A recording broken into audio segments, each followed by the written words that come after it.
As I was preparing this week's sermon on the story of Ananias, I originally included a section explaining how this story came to us. In the end, the sermon was long enough without it, but I thought I'd put this information together, and I hope it's still of use to you as you consider the integrity and authority of the scriptures. The story of Ananias visiting Paul, or Saul, in the house on Straight Street is written in the book of Acts. But who wrote it, and how did they come by this particular narrative? Well, the answer is that it was written by a man called Luke, who was a Gentile, a doctor, and a friend of Paul's. And here's why I am confident of this. Perhaps the first thing to note is that Acts is the sequel to Luke's Gospel. We can say this with some certainty because both books are addressed to the same person, a man called Theophilus. The Gospel that we know as the Gospel of Luke begins with the writer saying, "Since I myself have carefully investigated everything from the beginning, I too decided to write an orderly account for you, most excellent Theophilus." The writer of Acts begins in a similar way. "In my former book, Theophilus, I wrote about all that Jesus began to do and to teach." Two books, both written for the encouragement of a man called Theophilus, with the second one picking up where the first one left off. The first book was about what Jesus began to do and teach in his ministry on earth up to the point of his ascension. The second book was about what Jesus did and taught through his apostles and the church which grew as the good news of the kingdom of God spread. From this information alone, we can be sure that Acts is intended to be understood as the sequel to the Gospel of Luke. But there is more. When linguistic style and thematic emphases are also taken into consideration, scholars are convinced that the same author wrote both. But who was this?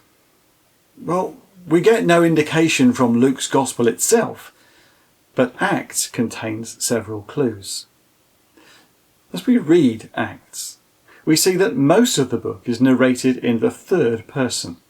Paul did this, Peter went there, and so on. But crucially, there are points in the book where the narrator speaks in the first person. We put out to sea, we travelled, we stayed, and so on. The writer of Acts was involved in some of the action. He was an eyewitness to some of the events. And the events he saw firsthand were all events involving Paul. The evidence from the text of Acts itself is that the writer, who carefully investigated everything from the beginning, was a close companion of Paul. It's therefore not unreasonable to expect that the story of Ananias is simply one Paul has directly recounted to his friend, who has then written it down. And we note that according to Acts chapter 22, Ananias features in Paul's own account of his conversion. The author of Acts, as someone who was interested in careful factual reporting, would either have asked Paul for more information about that encounter, or perhaps sought out Ananias himself to learn his version of events. So far, so good. But we are still left with a question. Which close companion of Paul was it that wrote these two books? Paul had several companions over the years. Well, because Acts mentions them by name in the third person, we can immediately rule out Barnabas and John Mark.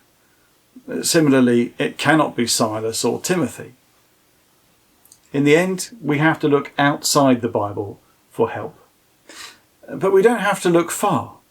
We learn from the writings of the early church fathers in the 2nd century, including the heretic Marcion, interestingly enough, that there was broad agreement that the author of both books was a Gentile called Luke, mentioned several times in Paul's letters and crucially described by Paul in Colossians chapter 4 verse 14 as our dear friend Luke, the doctor.